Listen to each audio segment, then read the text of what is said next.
కూర్చోదు. నీకు పెళ్లి చేసుకోమన్నాను కదా. చేసుకోమంటావు నాన్న. కట్నం కట్నం కట్నం అంటే ఈ రోజులు ఎవరిస్తారు నాన్న కట్నం? కట్నం లేకుండా ఊరికే ఫ్రీగా వచ్చి ఇంట్లో పెట్టేసి మొత్తం మేము చూసుకోవాలి అమ్మాయిని. ఇంకా అట్లాగే వస్తారు ఈ రోజుల్లో. ఎవరు ఈ రోజుల్లో ఇంటికి వస్తున్నారు ఎవరైనా? ఇంకేం చేయమంటావు నాన్న? కట్నం తీసుకొని పెళ్లి చేసుకో. నీకు కావాలంటే బయటకి ఎక్కడైనా బ్యాంకాకి వెళ్ళి సరదాగా వెళ్ళి వచ్చాయి. ఆయన కూడా తీసుకెళ్ళి.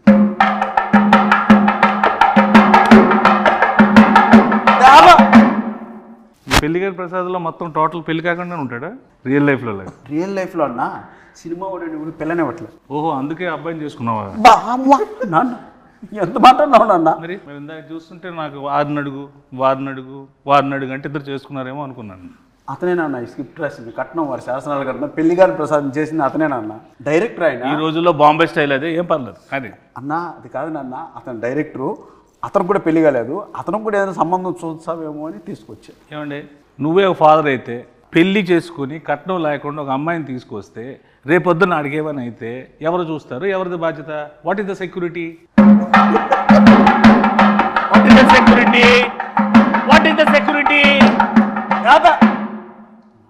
ఈ రోజుల్లో కట్నం తీసుకుని పెళ్లి చేసుకోవడం నేరం. ఎవడు చెప్పాడు? మీడియా చూస్తే అలా తీసుకోకుండా నువ్వు నేరం అంటున్నావు.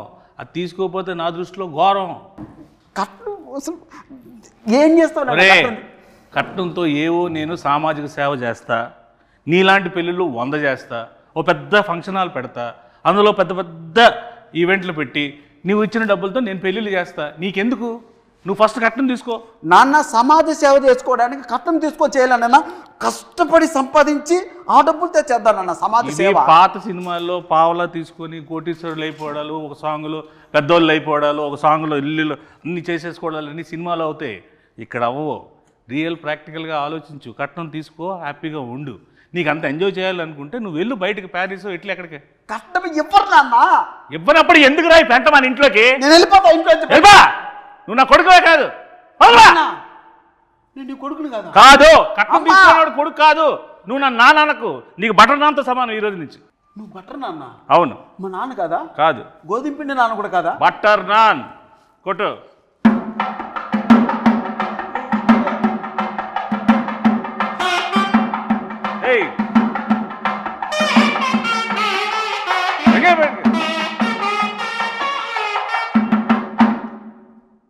ఇప్పటికీ అర్థమైందా? వాళ్ళు కూడా సింబాలిక్గా సౌండ్తో చెప్తున్నారు, కట్నం తీసుకోరా జీవితంలో బాగుపడతావు. కట్నం తీసుకోకపోతే నీ లైఫ్ ఏమో తెలుసా?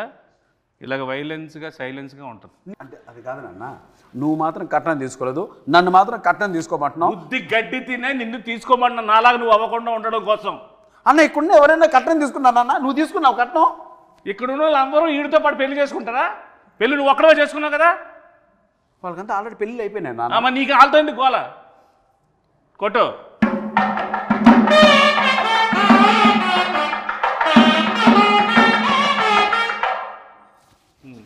చెప్పు నాన్న. యాక్చువల్గా నాన్న, నువ్వు ఏదో కట్నం వారి శాసనాల గ్రంథం ఒకటి రాసి మీ తాత ముత్తాతల నుంచి ఫాలో అవుతున్న రూల్స్ రెగ్యులేషన్స్ నా పైన మోపి నాకు ఏజ్ బయరేంత వరకు ఇలా నిలబెట్టి నాకు పెళ్లి కాకుండా చేసి పాపం మూట కట్టుకుంటున్నావు నాన్న. ఏం పర్లేదు, ఈ రోజు నేను చచ్చిపోయినా నాకేం పర్లేదు. కట్నం తీసుకుని హాయిగా చచ్చిపోతా. నువ్వు మాత్రం నాశనం అయిపోవడం నాకు ఇష్టం ఉండదు. నీ మంచిగా చెప్తున్నాను రా. ఒరే గుడ్ కళ్ళద్దాలెట్టుకున్న ఎదవా. నాన్న నువ్వు వెళ్ళిపోతే నాకు ఇంకో నాన్న ఎలా వస్తారు నాన్న? నువ్వు పెళ్లి చేసుకుంటున్నావు కదా, నీ దగ్గర డబ్బులు లేవనుకో, 4వ రోజు 5వ రోజు అదే వెళ్ళిపోతుంది. నీకు అప్పుడు తెలుస్తుంది బాధ ఏంటో. కట్నం ఉందనుకో, నీకు సెక్యూరిటీ ఉంటుంది, నాకు సెక్యూరిటీ ఉంటుంది. కట్నం కట్నం అనద్దు నాన్న, మీడియా ముందు ఉన్నాం మనం, అరెస్ట్ చేస్తారు మళ్ళీ ఇద్దరిని. మీడియా వాళ్ళు ఎలాంటి వాళ్ళు తెలుసా? కొట్టు.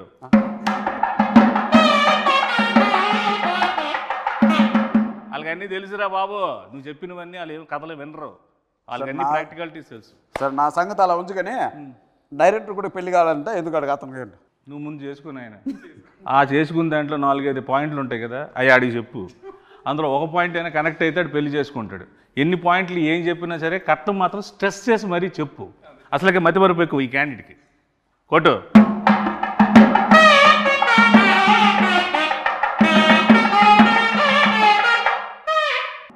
ఓకే అయిపోయింది. ఇప్పుడు ఇది కాన్వర్జేషన్ అయిపోయింది.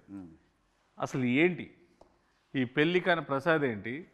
ఇందులో ఇంతమందిగా నువ్వు ఉన్నావేంటి, ఇన్ని ఎక్స్ప్రెషన్ల కారణం ఏంటి, దీనిలో ఉన్న కథ ఏంటి, దీని వెనక ఉన్న కథ ఏంటి, నువ్వు జనాలకు ఏం చెప్పాలనుకుంటున్నావు? ఈ సినిమా చూస్తే పెళ్లి కాని వాళ్ళకి పెళ్ళి అయింది. పెళ్లి కాని వాళ్ళకి పెళ్ళి అయింది. పెళ్ళి. ఓహో, పెళ్లి కాని వాళ్ళకి పెళ్ళి అయింది. పెళ్లి కాని పెళ్ళి అవుతుందా అంటే పెళ్ళి ఎందుకు అవుద్ది? అంటే పెళ్లి కాని మగజాతి ఆనిమితులకి అందరికీ ఓహో, ఈ సినిమా చూస్తే పెళ్లి కాని వాళ్ళందరికీ పెళ్లి అయిపోతుంది. పెళ్ళి అయిపోద్ది, కుజు దోషం పోద్ది. Very good. కొత్త దోషం వస్తుంది రాదా? కొట్టు. సరే, ఇందులో మా ప్రసాద్ క్యారెక్టర్ ఏంటి, మా ప్రసాద్ ఏంటి ఇందులో పర్ఫార్మెన్స్? పెళ్లి కోసం కష్టపడుతూ ఉంటాడు. వాళ్ళ నాన్న 2 crores కట్నం కోసం ఇబ్బంది పెడుతూ ఉంటాడు. ఓకే. అంటే అన్న ఈ స్క్రిప్ట్ యాక్సెప్ట్ చేసే ముందు మన ఇద్దరి మధ్య ఒక అన్నదమ్ముల అనుబంధం సంబంధంగా చెప్తున్నాను. ఇంతకుముందు మనం చాలా సినిమాల్లో చూసారు, ప్రియాంక చిత్రం, లవర్స్, ఎక్స్ప్రెస్, రకరకాల ఎక్స్ప్రెషన్స్తో మనం చూసాం. సో ఆ సప్తగిరి అనే వ్యక్తి ఒక 7-8 yearsగా మీరు అలా ఎక్స్ప్రెషన్స్తో వాటితో చూశారు. చిన్న వేరియేషన్ మనలో ఇంకా ఉందని చెప్పుకోవడానికే సప్తగిరి ఎక్స్ప్రెస్ ఎల్ఎల్బి చేశాం. సో ఇవన్నీ మిగిలిన ఎమోషన్స్ కూడా మనం చేయాలి అనే ఒక ఉద్దేశంతో ఆ కామెడియన్గా ఉంటే ఎంతవరకు సస్టైన్ అవుతామో తెలియక ఒక హీరోగా టర్న్ అయింది. బట్ ఈ స్క్రిప్ట్ మాత్రం లక్కీగా దొరికింది. సప్తగిరి కాంబో కూర్చుంటే సప్తగిరి చుట్టూ ఒక 7-8 మంది సప్తగిరిలు ఉంటారు, వాళ్ళు కామెడీ చేస్తుంటారు. సో ఆ సీన్స్ వర్కౌట్ అయినాయి కాబట్టి ఈ సినిమా యాక్సెప్ట్ చేయడం జరిగింది, రిప్రజెంట్ చేస్తుంది. అందుకే ఆ ఎక్స్ప్రెషన్స్ నా చుట్టూ చేసే వాళ్ళ ఎక్స్ప్రెషన్స్ అనమాట. సో దాని క్యారెక్టర్ నువ్వు చేయకూడదు కాబట్టి నీ చుట్టూ నీ సోల్స్తో ఎంటర్టైన్ చేయించారు. Very good. కాన్సెప్ట్ మీదేనా? మా రైటర్స్ ఉన్నారు. వెరీ గుడ్, సూపర్, బాగుంది అండి. Thank you. Very good. కొట్టు.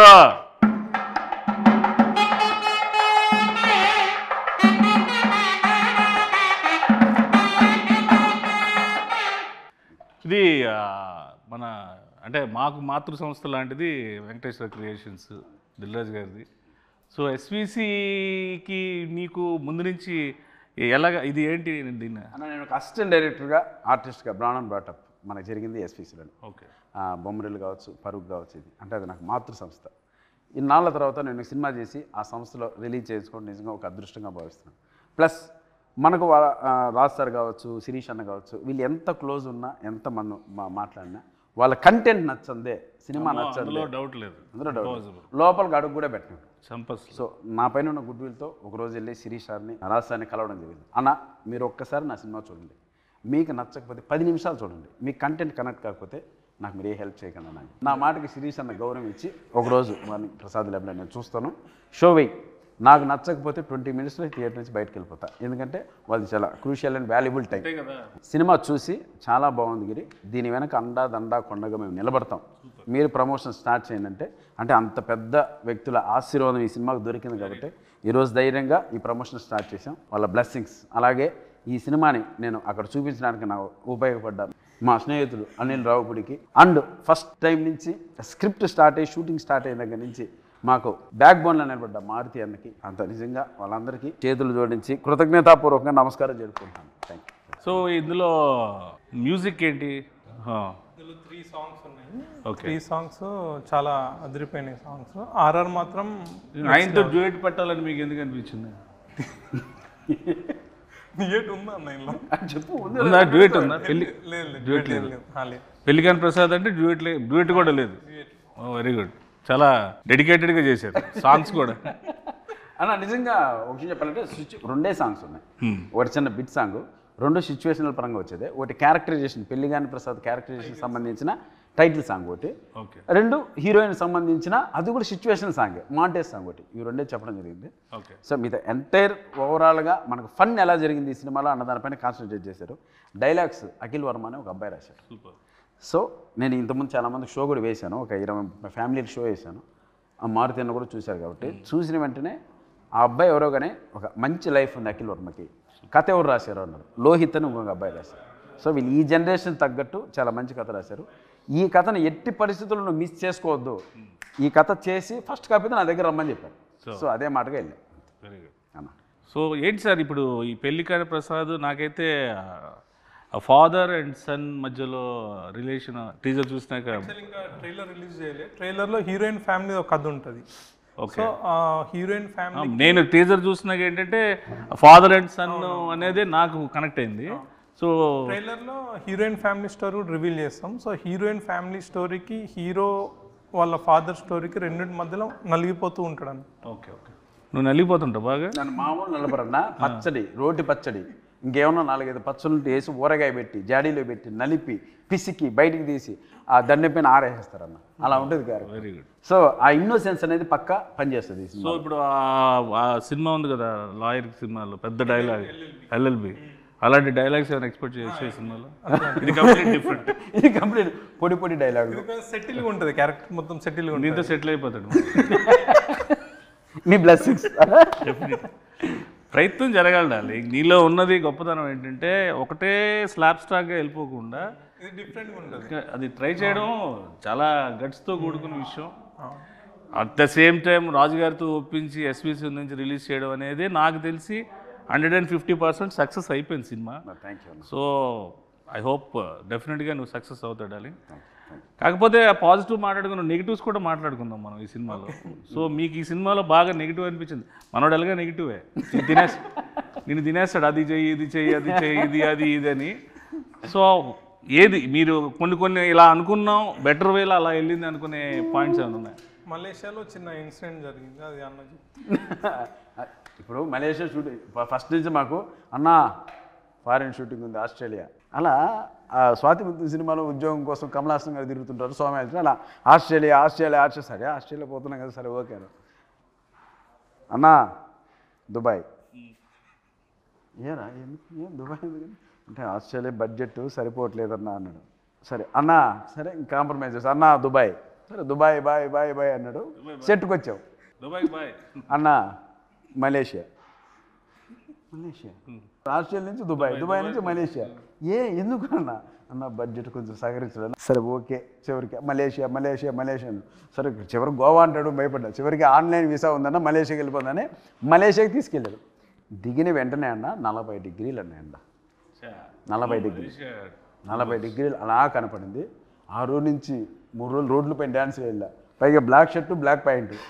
నా వల్ల కాదు అన్నా, నీకు దండం పెడితే వేసేయన్నా అని రాత్రి పోలు బయట తరగతి. అన్న మలేషియా వచ్చామన్నా, పెరిగిపోయిందన్నా భోజనాల ఖర్చు, ట్రావెల్ ఖర్చు అని. అసలు మామూలు ప్రొడక్షన్ మేనేజర్ ఇంకా అక్కడ డైరెక్టర్ మర్చిపోయింది. సాంగు ఇతను కష్టపడితే సాంగ్ అవుద్ది అలా అన్నాడు. సరే ఓకే నీకోసం కష్టపడతాను. సర్టిఫికేట్స్ ఒకసారి మలేషియా అంతా తిరిగా, ఎండకు అలవాటు అవడానికి. నిజంగా సర్టిఫికేట్ తిరిగా, ఎండకు ఎదురెళ్ళా. సరే చేద్దాం మనోడు కూడా కష్టపడతాను. సరే ఈ ప్రాసెస్ జరుగుతున్నప్పుడు ఒకనొక సందర్భంలో రకరకాల చోట్ల తీసుకెళ్తున్నాడు. అన్న మాదే మలేషియా, మా నాయనే కట్టింది బిల్డింగ్లంతా, ఇక్కడ పర్మిషన్ వేసే అంటాడు. ఇలా ఒకనొక సందర్భంలో మలేషియా ఒక పార్లమెంట్ లాంటిది ఒక ప్లేస్ ఉంది అన్న, ఇది కూడా మంది వేసే అన్నాడు. సరే అని చెప్పి నేను నా మాట ఒక చోట ఆడ రిస్ట్రిక్షన్ ఉన్న ఏరియా నా పాటుగా డ్యాన్స్ పెట్టే ముందేసి సాంగ్ ఆన్ చేయమను, నేను వేసుకుంటాను నేను. అది పెళ్ళి కానీ ప్రసాద్ అని ఇంతవరకు 1 2 3 వినపడుతున్నా. కాసేపటికి వినపల్లా తిరిగి ఊరు లేరట్లా. అరే ఏంట్రా ఏమైపోయినా అని తీసుకెళ్ళి పోలీస్ స్టేషన్లో పెట్టాడు. పోలీస్ స్టేషన్కి అక్కడ పిక్ పాకెట్లా ఉన్నాడు అన్న. కెమెరాలకి ఎత్తుకెళ్ళిపోయారు. పోలీస్ స్టేషన్ ఎక్కడ ఉందో నాకు తెలియదు కదన్నా. మొత్తం ఎత్తుకెళ్ళిపోయారు, మొత్తం యూనిట్ అంతా. అదే ఉన్నా. సరే పోలీస్ స్టేషన్కి వెళ్ళాం. ఇతన్ని పోలీస్ స్టేషన్ నుంచి తీసుకురావడం అన్న తల ప్రాణం తోకొచ్చిందన్న. వాళ్ళు ఇంకోటి అంటే కావాలని వాళ్ళు ఏదో మలేషియన్ లాంగ్వేజ్ మాట్లాడుతున్నారు. ఈయన నీదే అన్నావు కదరా, బిల్డింగ్ మీ నాన్న కట్టాడన్నావు కదరా, మాట్లాడరా మలేషియన్ లాంగ్వేజ్ రాదు. ఇంకా ఆ రకంగా ఆ రోజు అంతా రాత్రి పోలీస్ స్టేషన్ పొద్దున్న 3 గంటలకు బయటకు తీసుకొచ్చి అమ్మాయి అలా వెళ్ళాం. పొద్దున్న షూటింగ్ అంటే అన్న మళ్ళీ వాళ్ళే ఇచ్చారు నా పర్మిషన్, అక్కడ ఇచ్చట మనం అన్నాడు. ఇంకా రాత్రి స్టేషన్లో పర్మిషన్ లాక్కున్నాడు మళ్ళీ. సో అలా ఆ ఇన్సిడెంట్ ఇదిగా తర్వాత తలుచుకున్న అప్పుడు సిచ్యువేషన్ సీరియస్ కానీ తలుచుకున్న తర్వాత పడి నవ్వు. సో అలా జరిగింది ఆ incident. So Australia, Dubai, Malaysia, Goa అనేలోకి మలేషియాకి తీసుకెళ్ళాడు. చివరికి ఆడ కాంప్రమైజ్ అవ్వాల్సి వచ్చింది అన్న. అలా గోవా అయితే మిలిటరీ వచ్చింది,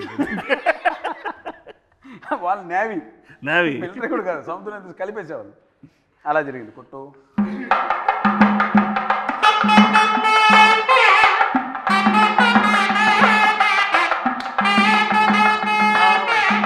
నీకు పాస్పోర్ట్లోనే సార్ మలేషియా తీసుకెళ్తారా?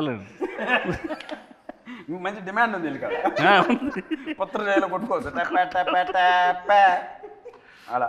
వీళ్ళకైతే శుక్రవారం అరెస్ట్ చేసి సోమవారం తీసుకెళ్తారు, శనివారం ఆదివారం సెలవు అక్కడ. కాబట్టి సో హీరోయిన్ ఏంటి సార్ ఈ సినిమాలో? పెళ్లికాని ప్రసాద్కి పెళ్ళి అయ్యే హీరోయిన్ అంటే వెళ్ళిపో చెప్పు, హీరోయిన్ ఏంటో చెప్పు అంటున్నారు, అడుగు. ఆవిడ వెళ్ళిపోయిందిలేండి. సినిమాలో ఏంటంటే హీరోయిన్ క్యారెక్టర్ సార్, ఆ? ఉందా? Heroine character. Heroine character heroine character. Heroine క్యారెక్టరే అంటాడు. ఓహో, ఇలాగా నీకులాగా మదర్ క్యారెక్టర్, పిన్ని క్యారెక్టర్లు అన్నీ ఆవిడ చేయలేదా? Heroine character. Very good. అంటే పెళ్లికాని ప్రసాద్కి హీరోయిన్ ఇంపార్టెన్స్ ఏమైనా ఉండి ఆ ఫీల్ ఏమైనా, పెళ్లికాని ప్రసాద్ కారణం ఏమైనా? పెళ్లిగాని ప్రసాద్, ఆమె పెళ్లిగాని ప్రసాద్ అమ్మ. ఓ వాళ్ళమ్మ. అమ్మ ప్రసాద్ అమ్మ అంటే ఆమె. ఆహా, మేలు నీకన్నా తాత పెళ్లి విషయంలో. నాకన్నా తాత తెలియకుండా చూడండి ఎంత నవ్వుతూ ఉన్నారు ఒక్కొక్కరు. ఒక శతమానం బౌద్ధ ఫ్యామిలీ ఎలా ఉన్నారు కదా. సినిమా చూస్తే అన్న దండుపాలెం బంగారుపాలెం మొత్తం అన్ని కలిపి కొడతారు వాళ్ళు. అలా ఉంటుంది. పచ్చడి, రోడ్డు పచ్చడి, ఊరగాయ, ఇంకా అట్లుంటుంది వ్యాపారం. ఈవిడ ఉన్నారు కదా అమ్మగారు, ప్రమోదిని మహాతల్లి. నిజం చెప్తున్నానన్నా, నిజంగా మనకు 3 జనరేషన్లకి ఒక వరం ఆమె. అటు లెజెండ్స్ ఎన్టీఆర్ గారు, నాగేశ్వరరావు గారు, అక్కడి నుంచి తర్వాత చిరంజీవి గారి తరం, ఆ తర్వాత ఈ తరానికి కూడా ఆయన ఉండి ఆ ట్రాన్స్ఫర్మేషన్ ఉంటుంది చూడండి అన్న. అన్నపూర్ణమ్మ గారు స్క్రీన్ మీద షార్ట్లోన ఆఫ్ ద షాట్ కూడా ఆవిడ ఎనర్జీ కానీ ఆవిడ తాలూకా అంతే. ఆ జనరేషన్లో వాళ్ళకి ముందు కాళ్ళకు దండం పెట్టుకోవడం తప్ప మనం చేసేది ఏం లేదు. ఇంకోటి, మనం ఏదన్నా టైడ్ అయిపోతాం కానీ రాగానే ఏరా అబ్బాయి రెడీనా అంటే అమ్మ రెడీ అమ్మా అంటే ఇంకా అక్కడికి వచ్చి ఒక సీన్ పడిందన్న మాకు ఆయనకి. నువ్వు కాచుకో, నువ్వు సత్తగిరా, నేను అన్నపూర్ణమ్మ ఎవడో తెలుసుకున్నావు చెప్పి రైట్ తల్లి అన్నాం. ఇంక అంతే ఉత్తికి ఆరేసి దండి మీద ఆరేసి క్లిబ్బులు పెట్టి వెళ్ళిపోయింది లోపల. ఇంక ఎండ వచ్చినప్పుడు 6ంటికి పెట్టుకోవడం అంతే. అలా ఉంటుంది మ్యాటర్. డైరెక్టర్ గారు ఒక క్లోజ్ తీయమంటేనే ఇప్పుడు ఎవరు సగం క్లోజ్ తీయట్లేదు. ఇన్ని క్లోజ్లు ఎంత బాగా తీసిన డిఓపి ఎవరు సార్? సుజాత సిద్ధార్థ్ అని డిఓపి చాలా బాగా చేసిండు. ఆయన ఇంతకుముందు 6 to 7 ఫిల్మ్ చేసిండు, అన్ని మంచి బడ్జెట్ మూవీస్ చేసిండు. ఇప్పుడు మనం మూవీ చేసాము. అంటే సుజాత సిద్ధార్థ గారు ఇచ్చినటువంటి అవుట్పుట్ వల్లే, ఆ క్వాలిటీ వల్లనే నేను ఒక పెద్ద మనుషుల దగ్గరికి వెళ్ళగలిగాను. ఇండస్ట్రీ పెద్ద ఆ క్వాలిటీ ఉన్న అవుట్పుట్ చూపించాలి కదా. ఏదో అది లేకపోతే నేను కూడా ధైర్యంగా వెళ్ళాను. నిజంగా ఆ విషయంలో మాత్రం సిద్ధార్థకి నిజంగా స్పెషల్ థ్యాంక్స్ అన్న, థ్యాంక్ యూ. అండ్ ఆ అవుట్పుట్ తీసుకుని నేను చూపించడం వల్లే క్వాలిటీ బాగుంది, మంచి మేకింగ్ చేశారు, మంచి ఆర్టిస్టులు పెట్టారు, ఎవ్రీథింగ్ పర్ఫెక్ట్గా ఉంది, ఇప్పుడు మేము చూస్తామని ఒక నమ్మకం కలిగించే విధంగా మాకు ఆ ఫోటోగ్రఫీ చేశారు. ఇక ఈ ఇన్ని ఎక్స్ప్రెషన్లు ఒక ఫ్రేమ్లో సినిమా గురించి చెప్పే ఈ కాన్సెప్ట్ చాలా బాగుంది యాక్చువల్లీ. ఈ థాట్ ఎవరిది? Very good sir.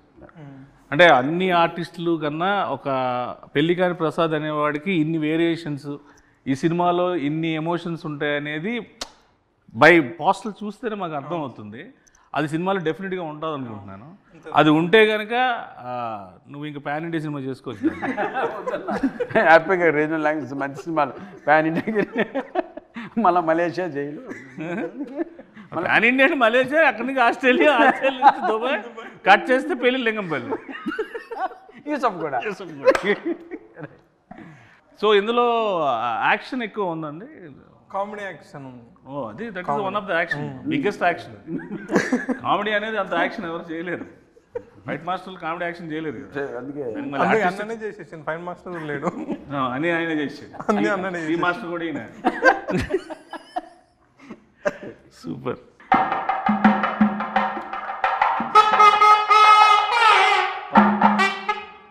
ఓవరాల్గా మేము సినిమాకి వచ్చి ఈ సినిమాలో ఈ మన సప్తగిరి అంటే ఈ ఎమోషను, ఎంటర్టైన్మెంటు, ఇవి కాకుండా ప్రత్యేకంగా ఈ సినిమాలో తన నుంచి మేము ఏం ఎక్స్పెక్ట్ చేయొచ్చు అన్న? ఇందాక 5 చెప్పారు కదా, 5 చెప్పండి అన్న. అన్న ఏం ఎక్స్పెక్ట్ చేయొచ్చు అంటే ఫన్ ఎక్స్పెక్ట్ చేయొచ్చు, ఎంటర్టైన్మెంట్ ఎక్స్పెక్ట్ చేయొచ్చు, తమాషా ఎక్స్పెక్ట్ చేయొచ్చు, నవ్వు ఎక్స్పెక్ట్ చేయొచ్చు. ఓవరాల్గా దీంతో కూడుకున్నటువంటి ఒక ఫ్యామిలీ ఎంటర్టైన్మెంట్ని ఎక్స్పెక్ట్ చేయొచ్చు. అంటే ఓవరాల్గా మనకు ఓన్లీ ఫన్నే. పంచభూతాలు ఉన్నాయి కాబట్టి అందులో పెద్ద భూతం నువ్వు. అది super, very good. So I wish you all the best. Happy success darling. Congratulations and all the best sir. And I hope this film will go in to be rock on 21st of this month. ఇలాంటి సినిమాలు నువ్వు ఇంకెన్నో చేసి ఇంకెంతో పేరు తెచ్చుకొని కమేడియన్స్లో ఒక సత్తా ఉన్న హీరో ఉన్నాడని నిరూపించుకోవాలి. Love you, thank you.